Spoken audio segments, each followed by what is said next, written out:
Today I'm in Subaru Levorg. In this video I'll show you how to pair smartphone with car via Bluetooth.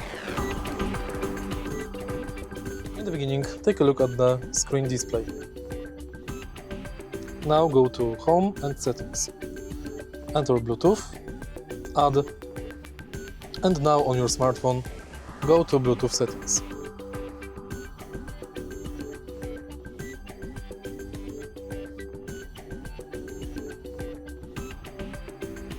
Select Subaru Bluetooth.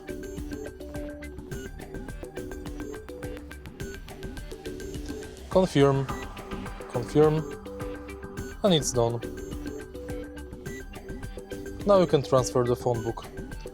If you find this video helpful, please leave like, comment and subscribe.